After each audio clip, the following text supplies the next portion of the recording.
마가복음 11장 1절에서 11절까지 말씀 봉독하겠습니다. 그들이 예루살렘에 가까이 와서 감람산 벳바게와 베다니에 이르렀을 때에 예수께서 제자 중 둘을 보내시며 이르시되 너희는 맞은편 마을로 가라. 그리로 들어가면 곧 아직 아무도 타보지 않은 나귀 새끼가 메어 있는 것을 보리니 풀어 끌고 오라. 만일 누가 너희에게 왜 이렇게 하느냐 묻거든 주가 쓰시겠다 하라. 그리하면 즉시 이리로 보내리라 하시니 제자들이 가서 본즉 나귀 새끼가 문 앞에 메어 있는지라. 그것을 푸니 거기 서 있는 사람 중 어떤 이들이 이르되 나귀 새끼를 풀어 무엇하려느냐 하매 제자들이 예수께서 이르신 대로 말한데 이에 허락하는지라. 나귀 새끼를 예수께로 끌고 와서 자기들의 겉옷을 그 위에 얹어 놓음에 예수께서 타시니 많은 사람들은 자기들의 겉옷을 또 다른 이들은 들에서 벤 나뭇가지를 길에 펴며 앞에서 가고 뒤에서 따르는 자들이 소리 지르되 호산나 찬송하리로다. 주의 이름으로 오시는 이여 찬송하리로다. 오는 우리 조상 다윗의 나라여 가장 높은 곳에서 호산나 하더라. 예수께서 예루살렘에 이르러 성전에 들어가사 모든 것을 둘러보시고 때가 이미 저물매 12 제자를 데리시고 베다니에 나가시니라. 아멘. 예수님의 사역지를 살펴보면 예수님의 공생의 기간의 대부분의 시간을 갈릴리 호수 근처에서 보내시죠. 그리고 나서 마지막 때가 이르렀을 때 예루살렘으로 사역지를 옮기시는데 바로 마가복음 11장 오늘 이 지점부터입니다. 그래서 오늘 말씀부터는 예수님의 사역은 예루살렘에서 베다니 이렇게 왔다 갔다 하시게 됩니다. 낮에는 예루살렘에서 말씀을 가르치거나 기적을 행하시고 또 저물면 겟세마네 동산에 계시거나 아니면 베다니로 가서 주무시거나 이렇게 예수님은 예루살렘과 베다니 사이를 왔다 갔다 하게 되는 것이죠. 오늘 예수님이 처음 예루살렘에 들어간다고 하니까 유월절을 앞두고 순례를 와 있던 사람들이 예수님을 환호하며 맞아들입니다. 그래서 예수님을 향해서 호산나 다윗의 자손이여, 예수님을 보고 메시아라는 말이죠. 다윗의 자손이란 말은 메시아의 은유적인 표현이니까요. 예수님을 환호하며 맞아들이고 이제 곧 다가올 다윗의 나라를 기뻐하면서 이제 우리가 다른 세상을 보겠구나 기쁨으로 가득 차 있습니다. 오늘 집중해서 보고자 하는 것은 이런 환호 속에서 예수님은 무척이나 잠잠해 보이신다는 것이죠. 예수님께서 제자들이 길을 안내하고 사람들이 겉옷을 깔고 나뭇잎을 깔고 그런 것들을 그냥 모두 다 그대로 하도록 내버려 두십니다. 잠잠하십니다. 예수님께서 주도적으로 뭘 하자라고 하는 건 딱 하나밖에 없는데 그것이 뭐냐면 나귀 새끼를 데려오는 일이었습니다. 메시아가 예루살렘으로 들어오고 사람들은 이토록 많이 모여서 환호하는데 기왕이면 나귀 말고 말이라도 타고 중동 지역이니까 낙타도 있지 않습니까? 낙타를 타도 되고 말을 타도 되고 그런데 왜 하필 볼품없는 나귀일까? 오늘 그 의미를 함께 생각해 보면서 예수님께서 나귀를 택하시고 나귀를 타신 이유를 함께 생각해 보고자 합니다. 첫째는 나귀는 겸손하게 순종하시는 예수님 자신의 모습을 반영하기 때문에 예수님은 그 많은 높은 동물, 큰 동물 말고 나귀를 택하신 것입니다. 지난 시간까지 예수님은 3번이나 예루살렘에 와서 대제사장과 바리새인들에게 미움을 받아 고난을 받고 이방인들에게 넘겨져 죽임을 당할 것이라고 예고하셨습니다. 그 예고를 통해서 알 수 있듯이 예수님은 예루살렘에서 예수님 자신에게 좋은 일이 일어나는 것이 아니라 인간적으로 보자면 매우 불행한 일이 일어날 것이라는 사실을 알고 계셨습니다. 예루살렘 입성할 때 겟세마네 동산에서 베다니에서부터 출발해서 벳바게에서 나귀를 빌려가지고 그리고 겟세마네 동산에서 기드론 골짜기를 따라 쭉 예루살렘 성까지 내려갔다가 올라가는 이 여정이거든요. 이 겟세마네 동산에서 예루살렘까지의 이 짧은 여정 가운데 사람들이 환호한 건데 예수님이 돌아가시기 십자가에 못 박혀 죽으시기 전날 똑같은 코스를 가십니다. 겟세마네 동산에서부터 예루살렘까지. 이번에는 환호하는 무리가 아니라 횃불과 방망이와 칼을 든 무리들이 예수님을 에워싸고 예수님을 죄인 끌고 가듯이 붙들고 묶고 그를 데려갑니다. 지금 예수님이 입성하실 때처럼 환호하던 사람들도 없었습니다. 제자들은 두려워하여 다 흩어지고 따라오지 않았습니다. 어떻게 보면 예수님이 이렇게 연약한 모습으로 당시 권력자들에게 잡혀가시는 모습을 보면서 많은 사람들이 실망했습니다. 예수님은 이런 사람이 아니라 강력한 정치적 권력을 가지고 아니면 강력한 어떤 경제권을 가지고 그들에게 뭔가 눈에 보이는 혜택을 주기를 바랬던 것입니다. 그런데 예수님은 너무나도 무기력하게 그들에게 끌려가고 만 것이죠. 사람들은 예수님에게 실망하고 떠나가고 그 실망한 마음이 커서 그랬을까요? 환호하던 무리들은 돌변해서 십자가에 못 박으라 외쳤던 것입니다. 실망한 그들에게 예수님이 어떤 분이신지 알 수 있기 위하여 오늘 예루살렘에 입성하는 그 순간 예수님이 하나의 단서를 남겨놓으셨는데 그것이 뭐냐면 나귀라고 하는 동물입니다.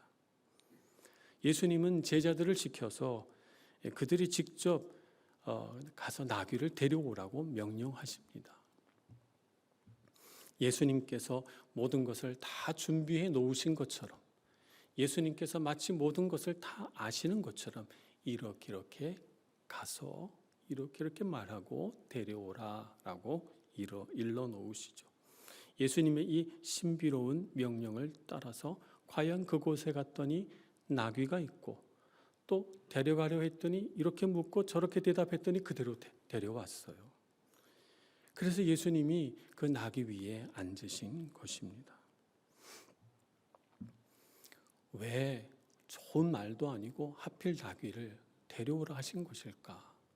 그때 당시 제자들의 마음에는 의문이 남았지만 알 수가 없었습니다. 시간이 지나서 왜 나귀를 데려오라고 했는지 알게 된 것은 예수님이 죽으시고 다시 부활하셔서 그들 가운데 영광 가운데 나타나셨을 때입니다. 이 사실을 요한 사도는 그의 복음서 12장 15절 16절에서 그대로 기록해 놓고 있습니다. 요한복음 12장 15절 16절입니다. 이는 기록된 바 시온 따라 두려워하지 말라. 보라 너의 왕이 나귀 새끼를 타고 오신다 함과 같더라. 제자들은 처음에 이 일을 깨닫지 못하였다가 예수께서 영광을 얻으신 후에야 이것이 예수께 대하여 기록된 것임과 사람들이 예수께 이같이 한 것임이 생각났더라. 아멘. 그때서야 알게 된 거예요. 아, 예수님은 이미 다 알고 계셨구나. 모든 것들을 아시고 자신을 이 백성들을 위한 희생제물로 내어줄 것을 아시고 겸손히 자신을 사람 앞에 내어주기 위하여 자신의 모습을 이 작은 나귀의 모습으로 반영하여 타고 오셨구나 하는 것을 알게 됩니다. 그러면서 동시에 예수님은 구약의 말씀, 기록된 하나님의 말씀을 성취하신 참 메시아라는 것을 깨닫게 되는 것이죠. 물론 이 메시아의 의미가 그들이 기대했던 것과는 다릅니다. 하나님의 구원 계획은 그들이 기대했던 것과 너무나도 많이 달랐습니다.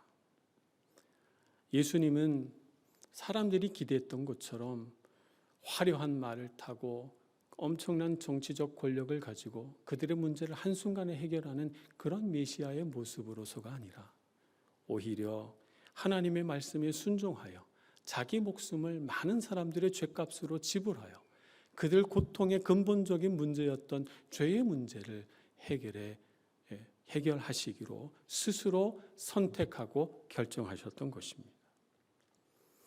마치 줄을 풀어서 끌고 오면 끌려오는 나귀처럼 예수님은 하나님의 말씀에, 하나님의 인도하심에 그대로 순종하셨던 것입니다. 그리고 나귀가 무거운 짐을 지고 가듯이 그 위에 인간의 죄라는 무거운 짐을 지고 순종하셨습니다. 예수님 자신이 하나님의 아들로서 얼마든지 자신의 영광을 구할 수 있습니다만, 그러나 그 영광을 구하지 않고 스스로 고난의 길을 택하신 모습은 어쩌면 이 작은 나귀의 모습과 같지 않은가 하는 것입니다. 우리가 신앙생활을 할 때 예수님을 믿고 예배하지만 어느 날 불쑥 우리 마음속에 어떤 실망들이 찾아올 때가 있습니다. 이 실망은 타인에 대한 실망일 수도 있고 나에 대한 실망일 수도 있어요. 나에 대한 실망이라고 하는 것은 내가 조금 더 신앙생활 잘하는 모습으로 살고 싶은데 왜 나는 맨날 같은 모습으로 있을까라고 하는 내 자신에 대한 실망이에요. 믿음이 성장했으면 좋겠는데 그렇지 못한 나의 연약한 모습에 실망할 때가 있죠. 그런가 하면 타인에 대해서도 실망해요. 저분은 저러지 말았어야 되는데, 저분에게 기대한 건 이런 거였는데 라고 하는 것들이 있잖아요. 기대치가 있잖아요. 그것이 어긋났을 때 다른 사람은 모르지만 우리 마음속에 뭔가가 무너지면서 그 실망들이 우리 안에 쌓여서 신앙생활을 어렵게 하는 때가 있습니다. 우리가 실망하는 데에는 그만한 이유가 있습니다. 실망하는 것은 우리가 예수님을 다 모르기 때문에 그렇습니다. 우리 안에 있는 영적인 무지함이, 오늘 제자들이 예수님이 왜 나귀를 타고 예루살렘에 들어가시는지, 하나님의 구원 계획은 왜 그들이 바라는 기대와 전혀 다른 방향이었는지 알지 못했던 것처럼 우리 안에도 영적인 무지가 있습니다. 그렇기 때문에 우리가 다 알지 못하기 때문에 실망하는 거예요. 내가 뭔가 문제가 있거나 혹은 타인에게 문제가 있어서가 아니라 말입니다. 우리에게는 하나님의 뜻이 있습니다. 우리의 실망을 잠시 접어두고 말씀 앞에 서서 말씀으로 회복되시는 여러분들 되시길 축복합니다. 우리에게 정하신 뜻이 있어서 그 뜻이 반드시 이루어질 것입니다. 그 뜻은 하나님의 때가 있습니다. 우리가 실망하는 두 번째 이유는 때가 아직 이르지 않았는데 내가 마음이 성급해서 그런 거예요. 내가 정해놓은 때가 있는 거죠. 내가 언제라고 정해놓지는 않았지만 우리 마음속에 뭔가가 빨리 됐으면 좋겠다는 성급한 마음이 우리 안에 있어서 그 성급한 마음 때문에 나에게 실망하고 또 타인에게 실망하는 것이죠. 하나님을 표현할 때 우리는 어떻게 표현합니까? 하나님은 오래 참으시는 분이다. 이렇게 말씀하시고 또 고린도전서 13장에서 사랑에 대하여 말할 때 사랑은 무엇입니까? 사랑은 오래 참고 오래 참는 거거든요. 하나님의 때는 반드시 우리에게 옵니다. 하나님은 반드시 우리에게 선한 응답을 주십니다. 하나님은 반드시 우리 안에 하나님의 능력을 나타내실 것입니다. 우리 마음속에 있는 성급한 마음 때문에 하나님의 때를 기다리지 못하고 우리 마음 안에 실망한 것이 있다면 하나님께서 우리를 오래 기다리셔서 오래 참으셔서 오늘 여기 우리가 서 있는 것처럼 우리도 하나님 말씀이 이룰 때까지 주님의 뜻이 이루어질 그날까지 오래 참고 기도하고 믿음으로 살아가는 사람 되기를 간절히 소원합니다. 그래서 요한복음 14장 10절 11절은 이렇게 말씀합니다. 내가 아버지 안에 거하고 아버지는 내 안에 계신 것을 내가 믿지 아니하느냐. 내가 너희에게 이르는 말은 스스로 하는 것이 아니라 아버지께서 내 안에 계셔서 그의 일을 하시는 것이라. 내가 아버지 안에 거하고 아버지께서 내 안에 계심을 믿으라.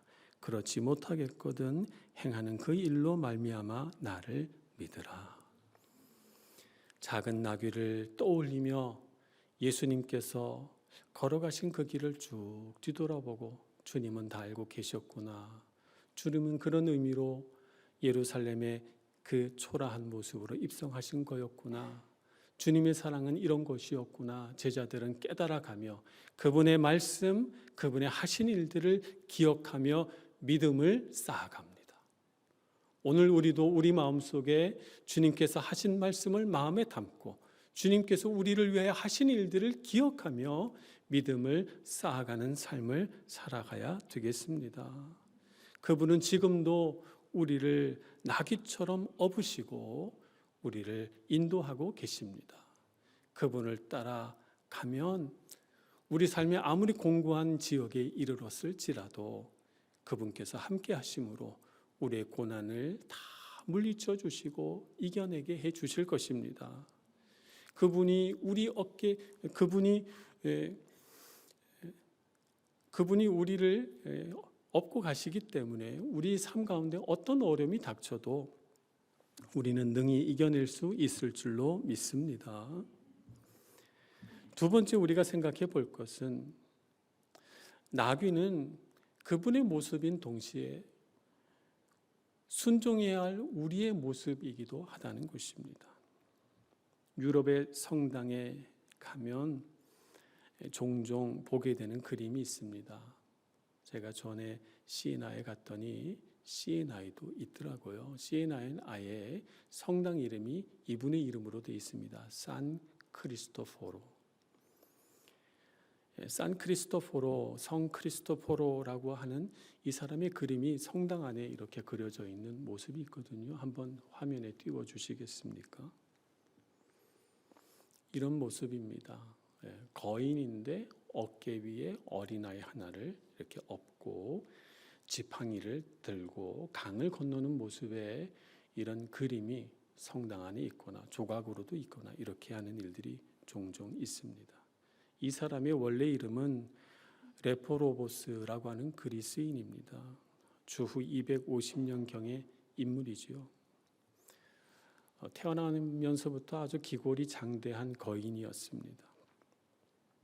그는 생각하기를 나보다 강한 사람을 주인으로 섬겨야 되겠다 이렇게 생각을 합니다. 그래서 왕을 찾아갔더니 왕이 악마를 무서워하더라는 것입니다.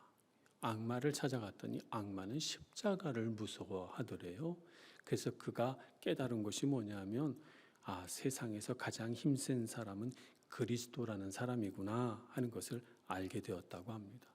그래서 그리스도를 찾아 다니던 중에 한 수도사를 만나게 되는데 그 수도사가 이 크리스토포로에게 가르쳐 주기를 가난한 자를 섬기는 일이 곧 그리스도를 섬기는 일이라고 하는 가르침을 그에게 주게 됩니다. 그래서 그는 그의 가르침을 따라서 강가에 머물면서 강을 건너려고 하는데 돈이 없어 배를 타지 못하는 여행자들을 자기 어깨 위에 올려서 강 건너편까지 건네다 주는 일들을 했다는 것입니다. 그러던 중에 어느 날 강가에 나와 봤더니 한 어린아이가 강을 건네달라고 하는 것입니다. 그래서 그 어린아이를 어깨에 메고 어깨에 업고 강을 건너다 줬는데 강 건너편에 내리자마자 그 어린아이가 갑자기 그리스도의 모습으로 변하여서 이 크리스토포로를 향하여 축복의 말씀을 하시는 것입니다. 그래서 그가 들고 있던 그 막대기가 종려나무가 되었다라고 하는 그런 전설이 있습니다. 예수님께서 그의 이름을 크리스토포로라고 지어주었습니다. 그 이름의 뜻은 그리스도를 어깨로 업고 간다라고 하는 뜻입니다. 지금도 가톨릭에서는 이 사람을 여행자들의 수호송인으로 여기고 있습니다. 그분이 우리의 짐을 지고 구원하셨듯이 우리도 그분을 업고 가는 삶이 되기를 소망합니다. 우리가 그분을 업고 간다라고 하는 것은 뭔가 대단한 일을 하라는 것이 아닙니다. 크리스토포로라고 하는 사람이 한 것처럼 내 일상의 작은 일에서부터 그리스도를 섬기듯 헌신하고 희생하는 것입니다. 사랑하는 마음으로 낮은 자, 약한 자, 가난한 자들을 섬겨주는 것입니다. 삶의 작은 일들 가운데 예수님이 계십니다. 내가 할 수 있는 작은 섬김, 내가 할 수 있는 작은 헌신이 그리스도를 내 어깨에 업고 가는 것입니다. 그것이 그분이 우리에게 나귀가 되어 주셔서 우리의 인생의 무거운 짐을 대신 져 주셨듯이 우리도 그분을 어깨에 메고 우리 삶의 작은 일들 속에서 그분의 능력과 영광을 나타내는 삶을 살아야 될 것입니다. 그분을 어깨에 업고 간다는 것은 그분께 순종한다는 것입니다. 세상은 순종의 가치를 그렇게 높게 평가하지는 않습니다. 세상은 다스리라, 정복하라, 네가 주인이 되고 머리가 되라 라고 우리에게 가르칩니다. 그것이 더 높은 가치라고 말해줍니다. 그러나 순종의 가치는 결코 작지 않습니다. 순종의 진짜 가치는 무엇에 순종하느냐에 따라서 그 순종의 가치가 매겨집니다. 만약 한 사람이 힘 앞에 순종한다면 그는 내가 약하다는 것으로 증명될 것입니다. 그래서 힘 앞에 순종하면 그는 그 순종은 가치가 그닥 있지 않을 것입니다. 만약 어떤 사람이 돈 앞에 순종한다면 그 마음속에 돈에 대한 열망과 욕심이 있다는 의미가 되겠지요. 그러니까 그것 또한 그 순종이 가치롭게 보여지지는 않을 것입니다. 그러나 예수 그리스도께 순종한다면 그러나 그 사람은 예수 그리스도의 가치만큼의 가치를 가질 것입니다. 이 세상을 사는 사람들 아무 곳에도 순종하지 않고 살아가는 사람은 없습니다. 누구나 다 자기가 중요하다고 생각하는 것에 순종하며 살지요. 우리는 생각하기를 나는 내 주체적인 힘으로 산다고 생각하지만 가만 내 삶을 살펴보면 이런저런 세상 논리에 순종하고 이런저런 세상 가치에 순종하고 내 생각에 순종하고 내 부모가 내게 가르쳤던 여러 가지 지식이나 습관에 순종하고 무언가에 끊임없이 순종하고 살아갑니다. 사람은. 우리에게 있는 문제는 순종할 것인가 말 것인가의 문제가 아니에요. 누구에게 순종할 것인가의 문제입니다. 오늘 우리는 우리의 주인을 찾아야 합니다. 크리스토포로처럼 말입니다. 내 주인이 누군가, 내가 참으로 순종하여 섬길 만한 가치로운 분이 누군가를 찾아서 진짜 가치로운 분에게 순종하여 순종의 가치를 높여가는 그 순종의 멋진 가치를 누리는 여러분 모두가 되시길 축복합니다. 그분을 내 어깨에 업고 가는 곳에서는 어디서든지 놀라운 능력이 발휘될 것입니다. 그분을 내 어깨 위에 모셔야 내 어깨 위에 무겁게 짐지워졌던 인생의 짐이 내려집니다. 내 인생의 짐을 내려놓지 않으니까 그분을 내 어깨 위에 얹을 수가 없는 거예요. 여러분, 주님을 어깨 위에 얹고 주님, 우리를 위하여 나귀가 되셨으니 내가 주님을 위하여 나귀가 되겠습니다. 주님, 내 어깨 위에 오시옵소서. 주님을 모시고 살아가는 여러분들 되시길 축복합니다. 기도하겠습니다. 자비하신 하나님, 저희같이 연약하고 무지한 이들을 사랑하셔서 우리를 위하여 이 땅에 내려오실 뿐만이 아니라 이 땅에서도 작고 작은 미물인 새끼 나귀 한 마리처럼 되셔서 그분의 고귀한 목숨과 생명을 우리같이 무지한 죄인들을 위하여 주셨습니다. 그 크신 사랑, 그 크신 은혜 잊지 않고 살아가게 해주시고 주님이 우리를 위하여 낮아지시고 겸손해지셨던 것처럼 우리도 이 땅에서 주님을 위하여 낮아지고 주님처럼 순종하여 하나님 영광 드러내며 살게 해 주옵소서. 예수님의 이름으로 기도합니다. 아멘.